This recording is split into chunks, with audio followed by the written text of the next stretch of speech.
Bayangkan dirantai ke pohon karena kehilangan selembar kertas. Bayangkan teman Anda dipukuli sampai mati dan pengadilan menyatakan itu tidak menguntungkan. Di Eureka, pemerintah menekan orang-orang biasa terlalu keras.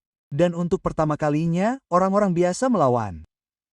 Para inspektur lisensi, ya, mereka adalah ras yang istimewa. Orang-orang yang bangun setiap pagi dan memilih kekerasan, atau setidaknya ketidaknyamanan kecil. Setiap kali saya melihat satu orang berkuda dengan gaya angkuh dan berkumis, saya akan menyenggol orang-orang itu dan berbisik, cepat, sembunyikan sekop kalian. Mereka akan mulai memeriksa peralatan selanjutnya. Petik 2. Suatu hari, seorang inspektur berlari kencang, wajahnya merah dan terengah-engah seperti ketel. Lisensi, dia menggonggong padaku. Aku tersenyum manis seperti madu. Oh, tentu saja. Tuan, yang mana hari ini? Yang menggali, yang bernapas, atau yang membiarkanku berdiri di sini tanpa dituduh berkhianat? Petik 2. Orang-orang itu tertawa. Inspektur itu tidak tertawa, tetapi tidak apa-apa. Dia bukan penonton saya. Humor adalah baju zirah kami. Lelucon tidak dapat menghentikan ketidakadilan. Namun, hal itu dapat menghentikan ketidakadilan agar tidak mematahkan semangat Anda. Jika Anda ingin tahu seperti apa sebenarnya tambang emas itu, bayangkan ini. Rawa berlumpur yang penuh dengan tenda, cerobong asap yang menyala kapanpun mereka mau, dan aksen dari setiap sudut bumi, semuanya berteriak serentak karena bir seseorang telah mendidih. Lupakan buku-buku sejarah. Penggalian itu bukan milik Inggris, bukan milik Irlandia, belum lagi milik Australia. Itu adalah kekacauan yang luar biasa. Anda melihat orang Irlandia berdebat dengan orang Inggris, orang Amerika berdebat dengan siapapun, orang Jerman mengangguk sopan, orang Italia mencoba memperbaiki keadaan, dan para penambang Cina diam-diam bekerja lebih keras dari kita semua sambil berpura-pura tidak memperhatikan kekacauan kita. Makanannya buruk, cuacanya buruk, tenda-tenda bocor begitu banyak sehingga Anda bersumpah hujan telah menganggapnya sebagai hal yang pribadi. Namun, entah bagaimana, semakin buruk keadaannya, orang-orang menjadi lebih baik. Kami berbagi peralatan, berbagi teh, berbagi kutukan, dan terkadang berbagi momen canggung yang panjang ketika tidak ada yang mengerti bahasa orang lain.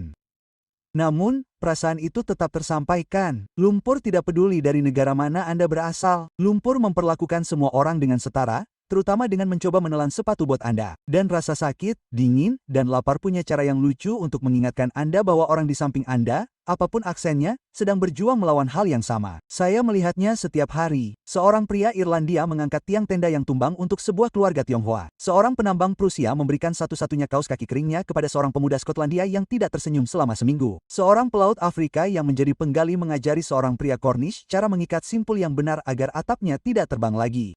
Dan ketika badai datang, dan badai itu selalu datang, kami semua berdesakan di bawah kanvas apapun yang tidak tenggelam, tertawa seperti orang bodoh karena kesengsaraan yang dibagi entah bagaimana adalah kesengsaraan yang disetengahkan. Kami tidak selalu memahami satu sama lain, tetapi demi Tuhan, kami saling menjaga. Setidaknya sampai inspektur lisensi tiba. Tidak ada yang menyatukan orang banyak yang multikultural seperti musuh bersama.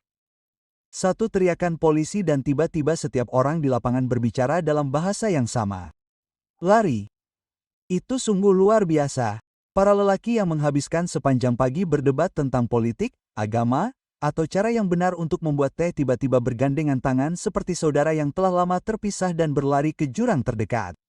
Beberapa penambang Cina bergerak begitu cepat, saya bersumpah mereka menyentuh tanah setiap 3 meter. Para penambang Italia berlari dengan zigzag yang dramatis. Gaya itu penting, rupanya, dan orang-orang Irlandia, ya, orang-orang Irlandia berlari seolah-olah mereka telah berlatih untuk momen ini selama 800 tahun. Para prajurit membenci ini, sebagian karena mereka tidak pernah bisa mengejar kami, dan sebagian karena setiap kali mereka kembali dengan tangan kosong, para pekerja penggalian akan bertepuk tangan seolah-olah mereka telah memenangkan Piala Melbourne. Namun, inilah bagian yang lucu. Semakin keras para inspektur mendorong, semakin bersatulah kami. Setiap perburuan lisensi mengubah orang asing menjadi sekutu. Setiap penangkapan mengubah kemarahan menjadi tujuan. Setiap penghinaan menjadi benang merah yang menyatukan kami. Kami tidak memulai sebagai pemberontak. Kami memulai sebagai sekelompok manusia basah dan berlumpur yang berusaha sangat keras untuk bertahan hidup.